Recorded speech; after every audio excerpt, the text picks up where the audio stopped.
Monday the 2nd of August. Animation director Alan and producer Marion are travelling to Scotland to meet Harry Horse, award-winning author of The Last Polar Bears, one of a series of books about Roo the dog. The Last Polar Bears tells the tale of an eccentric grandfather who embarks on an expedition to the North Pole to see polar bears in the wild. Harry decided to base grandfather's travelling companion on his own dog, Roo.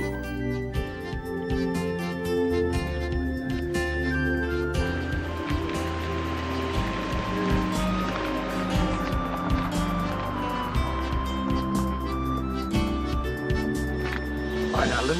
Hello. Nice to meet you. Nice to meet you, Harry. And this must be Roo. Hello. Great. Good. Come in. Thank you.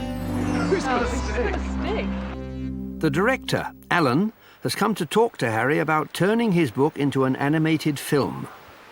Can you tell us a little bit about Roo, because she's different than she is in the book?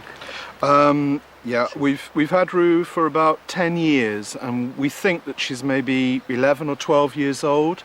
But she was found on a motorway outside Edinburgh when she was about a year old, and the police picked her up and took her to a cat and dog home. And when Mandy and I got married, we went along to this dog home, and there she was, and took her home.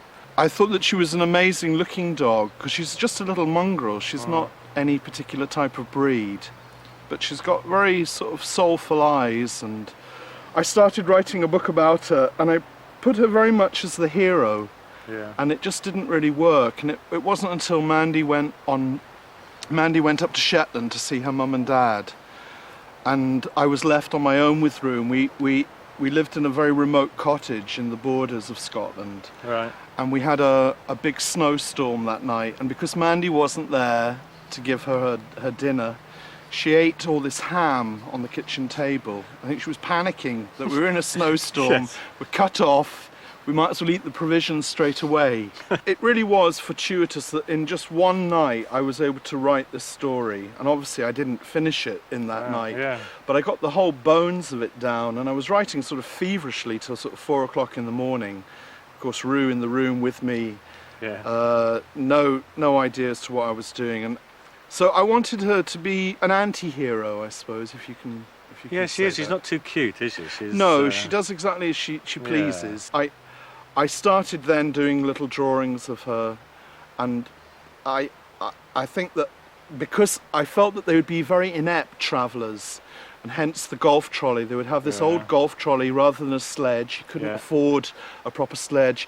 He wanted to take a husky, but Roo had to do. Well, you told us about Roo. What about grandfather? Because he's the other star of the book, really. Well, he's very much based on my grandfather. He spoke 11 languages. He was a linguist and a historian, and he when I was very small, he certainly encouraged me to speak French, and he taught me to love books, and is therefore probably the biggest influence in my life. And because of him, I've chosen this as a career. So in character, is he similar to the character in the book? Was he an adventurer? Or Yes, he was an adventurer. He travelled extensively around the world, and he also wrote a lot of letters back to his mother. Oh, right. And daily he would write postcards and letters back. Fantastic. But his character is he was a very gentle man. What about the other characters? Because you've got Grogmans and Jackson. Jackson is a friend of mine, Alan Jackson, a poet. Wow. And well, it would be good because we'll have to have Jackson in the film as well. So we'll have to do a caricature, or if there's anything you can send us as reference for. I've done lots of Jackson. drawings of Jackson. Oh, great. So yeah. One of the things is the penguins. yeah, You're keen that we should keep the penguins in. I am. Although there aren't any penguins in the North Pole, as has been pointed out to me. A 7-year-old boy wrote to me in a very scientific manner, pointing out that there were no penguins in the North Pole. And I think that grandfather was mistaken. It was a mistake, but then I don't think there are wolves in the North Pole either. So obviously it's going to be slightly different from the book, but we'll keep the wolves in. We'll keep as much as we can in. It starts here, and it goes through over to here. Okay, we've overlapped. How many weeks is that? 16 weeks. Wednesday, the 4th of August. Back in London, the production team begin to plan and schedule the animation. Ink and paint. We've started. Everything must be planned to the minutest detail, because over the next 10 months, more than 85 different people will be involved in bringing Rue's story to life. Meanwhile, back in Scotland, Rue and Harry and Mandy will have to wait almost a year before they see the finished film.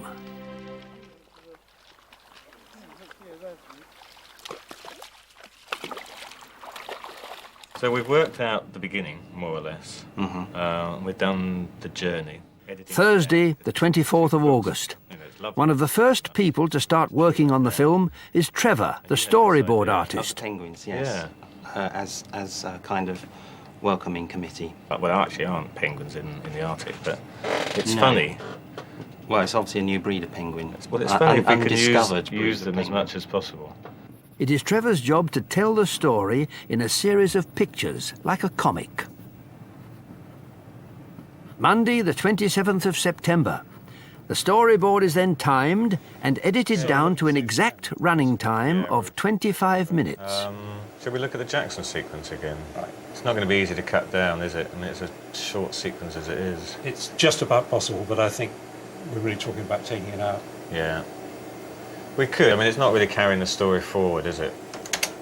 Well, we'll just have to tell Harry then that Jackson's out. You can tell him. Okay. No, I've no problems with that. Okay, nice to hear you. I'll speak soon. All right, Alan. Bye-bye. We keep the line quality. Wednesday, the 29th of September. Now the layout artist, Neil, can start. This is great here. Using the storyboard, he will design each scene in detail, plotting the camera moves and drawing up the backgrounds so that they work with the character animation. The other thing is the ship. It's got to be exactly as Harry draws it, but it's whether there's some shots that we've planned on the storyboard where it is three-dimensional. When we have to turn the boat, we have to Yes. build it in 3D, Right. and Yeah. we use that information to help the animator. It Yeah. could go through a process where you can get the line quality Yeah. to look drawn, Yes. render it out, and Yeah. put it into Animo, and paint it up. Yeah. So we'd But- do all the other elements would be drawn, like Mhm. the sea Yep. and any effects. Yeah, all the smoke, Yeah. waves. There's a little rope. Get all the fine details in there. While the 3D ship and the layouts are continuing, work starts on the backgrounds. Alan and Monica discuss colours. We could use this kind of colours. Green. And you've got It's the green. fantastic. You've got a green sky. It's Yeah. quite, The other thing I do like, I like the line. We definitely have to keep the line as that's what is in the Okay. original drawings. would you like different colour lines? Like, for example, the snow has a blue line, and the houses of the yeah. building has like a brown like woody, a brown. woody Yeah. line. Yep. Yeah, I think that'd be better than just a Okay. stark black. Because I would, if you have to do it by hand, might as well take advantage of Yeah, the, use the fact pen that you lines, can we can use, do different yes, colours. colours. Yeah, brilliant. Okay, well, we'll carry on doing this, and we'll plan sketches for the different sequences. Before the animators can start work, the voices must be recorded. An actor is cast for Grandfather. But who will be Rue? So you think you could make Rue bark? I can. You can? You I sure? can. Rue, bark. Bark. Bark. Oh, yes. And what about Grandfather? What sort of voice do you think we should have? His character is he was a very gentle man, and but he was a very old-fashioned Englishman. So he had that way of doing things the correct way. And you'll notice in the book that a lot of the time he's quite annoyed with Rue because she doesn't actually, she's not behaving herself. The pairing up of Rue and my grandfather as an old man. Right. Under sort of dire conditions, under snowstorms, that they would be a good pair together. Award-winning actor Sir Nigel Hawthorne was chosen for the voice of Grandfather, and Rue came to London to join him at the recording studio. Grandfather and Rue. Tuesday the 5th of October.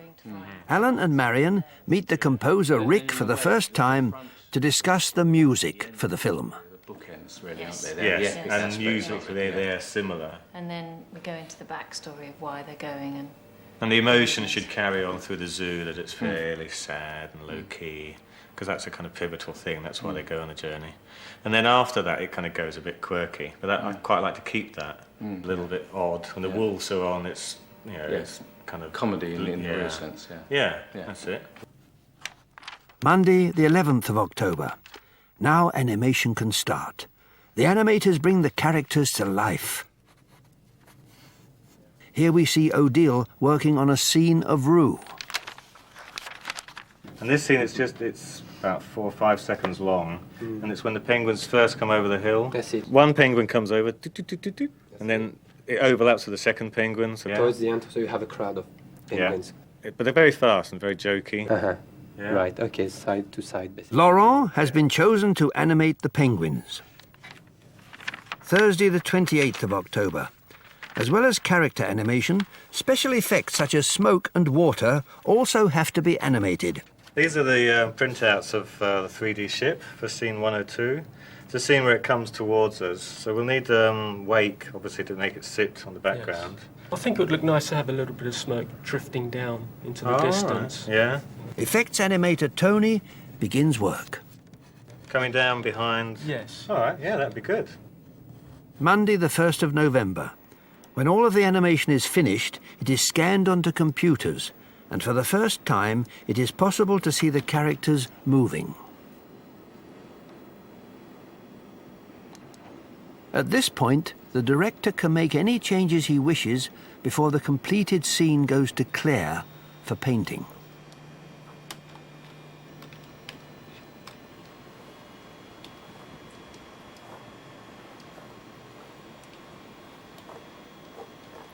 Tuesday, the 25th of January. Monica's backgrounds are also scanned into the computer, and the painted animation is combined with the correct background. Friday, the 3rd of March. Further special effects can also be added using the computers. A reflection is added to complete this scene. The final picture is beginning to take shape. Monday, the 27th of March. The editor and director check that Nigel Hawthorne's narration works exactly with the pictures. So, can we go forward to I was frightened, she just might try it? Yeah. Rue said that dogs are excellent swimmers and that she could swim home if she wanted to. I was frightened. She just might try it. Shall we try moving it to near the end of the sequence? The shot where Rue's tied to the chair. There we are. I was frightened. She just might try it. Yeah, that works. That works well. Friday, the 7th of April.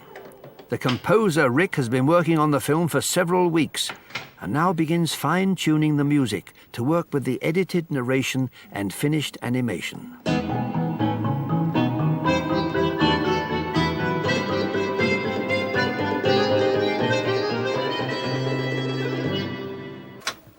Wednesday, the 10th of May.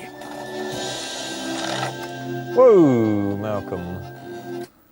The rope is really nice, but there's we need a big thump as the gangplank goes down, if you've got one. clunk.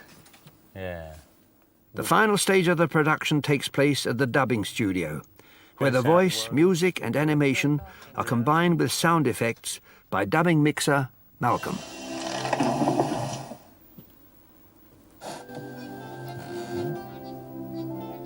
We have landed at Walrus Bay. There, when they come down off the gangplank, can we have Rue barking? A couple of barks from Rue? Yeah, okay. As long as it doesn't clash with grandfather talking. Okay. Yeah. Yeah.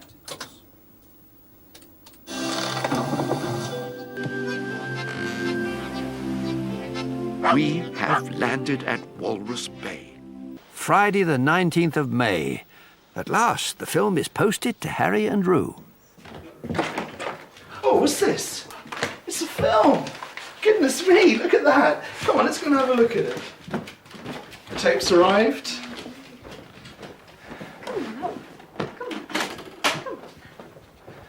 Have a look.